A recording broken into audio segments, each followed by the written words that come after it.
जय हिंद। मनीष कश्यप जेल में है, रहने दीजिए, कोई दिक्कत नहीं है।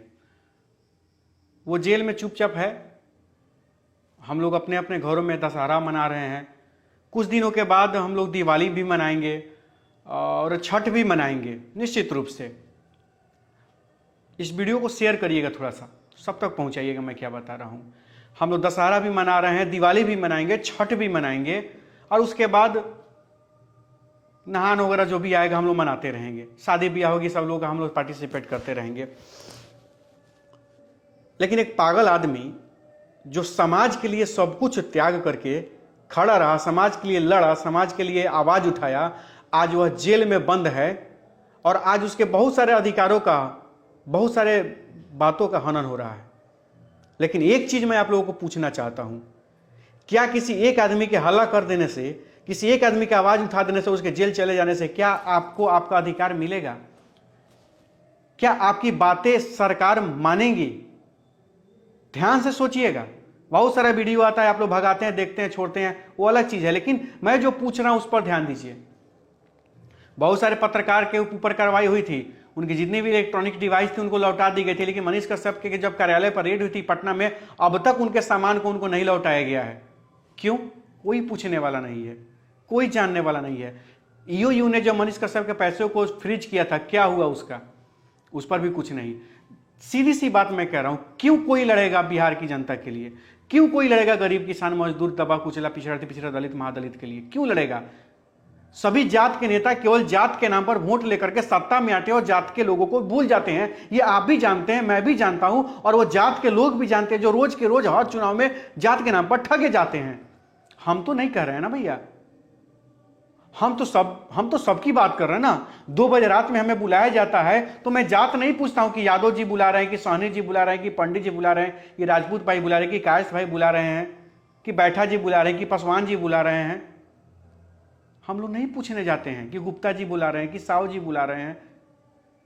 पूछने ही जाते कि मुसलमान बुला रहा है, पूछने नहीं जाते हैं। हम लोग सीधे वहां जाते हैं कि नहीं, किसी को उम्मीद है हमसे तो बुलाया है, खोजा है। वो अपने जात के नेता को नहीं खोजा, वो मुखिया सरपंच को नहीं खोजा, थाना को, एसपी को, विधायक को नहीं खोजा, वो हमें खोजा। तो कहीं ना कहीं उसको हमें उम्मीद है तो खोजा, तो हम भी उस उम्मीद पर खड़े उतरते हैं, उसके जाके साथ देते हैं। मनीष कश्यप क्या है? कुछ नहीं, छोड़ दीजिए ना, कोई दिक्कत नहीं है। लेकिन कल आपके समाज में कोई आपके हक अधिकारों के लिए नहीं खड़ा होगा। बात यहां मनीष कश्यप की नहीं है, छोड़ दीजिए, भूल जाइए, खत्म करिए बात। लेकिन जब कल होकर के आपके ऊपर कोई अत्याचार होगा, आपको परेशान किया जाएगा, तो आपके बगल का कोई मनीष या अनिकेत नहीं खड़ा होगा, वो जान के। क्योंकि एक मनीष और अनिकेत खड़ा हुआ था तो उसके साथ को ना कोई समाज खड़ा हुआ, ना कोई लोग खड़ा हुआ, ना कोई जाति धर्म के नाम पर लोग बंट गए, लेकिन उसका साथ नहीं दिया। तो मैं भी और इसके साथ खड़ा होता हूं तो मुझ पर भी कोई कार्रवाई होगी तो ये लोग फिर पीछे हट जाएंगे। जिनके लिए मैं लाठी चलाऊंगा, पीछे देखूंगा तो वही लोग गायब हो जाएंगे। तो मैं क्यों किसी के लिए लाठी चलाऊं? मैं क्यों किसी के लिए हक अधिकारी के लिए लड़ूंगा? भैया, मैं आपके अधिकार के लिए आवाज उठा रहा हूं और आप पीछे देख रहा हूं तो आप गायब हैं। मैं आपके हक अधिकार के लिए प्रशासन से लड़ रहा हूं, व्यवस्था से लड़ रहा हूं, सिस्टम से लड़ रहा हूं। अनिकेत या मनीष आज के डेट में बिहार के किसी भी कार्यालय में जाएगा तो हमारा काम नहीं रुकने वाला है। एक फोन पे काम होता है, हमें किसी पैरवी की आवश्यकता नहीं है। हमारा जीवन या मनीष का जीवन आराम से कट जाएगा। लेकिन सारे चीज को दरकिनार करके अगर बिहार की व्यवस्था को बदलने के लिए लगे हैं कि क्योंकि जब कोई गरीब इलाज कराने जाए तो उसे किसी पैरवी की आवश्यकता ना पड़े, सिस्टम ऐसा हो कि उसका टोटल इलाज हो जाए, सिस्टम ऐसा हो कि किसी भी विद्यार्थी को कहीं धक्का ना खाना पड़े, पेपर लीक जैसे बातों का सामना ना करना पड़े, उसका भविष्य बर्बाद ना हो। हम लोग का ये सपना है, हम लोग का ये सिस्टम है। लेकिन ये क्या है? शोले फिल्म के डायलॉग जैसा, आधे इधर जाओ आधे इधर जाओ, बाकी मेरे साथ हो, तो बाकी तो कोई बचेंगे ही नहीं। आधे जात के नाम पर, आधे पार्टी के नाम पर, बाकी ईमानदारों के साथ बचेगा कौन भैया? कौन बचेगा?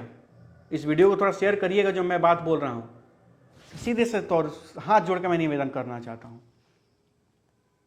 मैं जा रहा हूं मनीष कश्यप से मिलने। दशहरा के कल होकर के मैं निकलूंगा पटना और जाऊंगा, मिलूंगा मनीष कश्यप से और कुछ बात करूंगा उससे।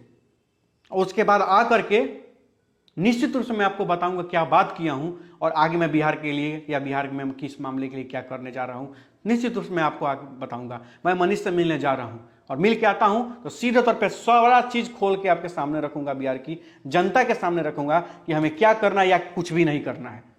हम सीधे आपके सामने रखेंगे और आपसे सवाल मेरा रहेगा और जवाब मुझे जनता से चाहिए होगी। आपके जवाब का मुझे इंतजार रहेगा। मैं दशहरा के कल होकर के जा रहा हूं उससे मिलने, मिल के आऊंगा तो आपके सामने सारी बातें रखूंगा। इस वीडियो को अधिक से अधिक शेयर करिएगा और मैंने जितना भी सवाल इस वीडियो में पूछा है उस सवाल का जवाब जरूर दीजिएगा।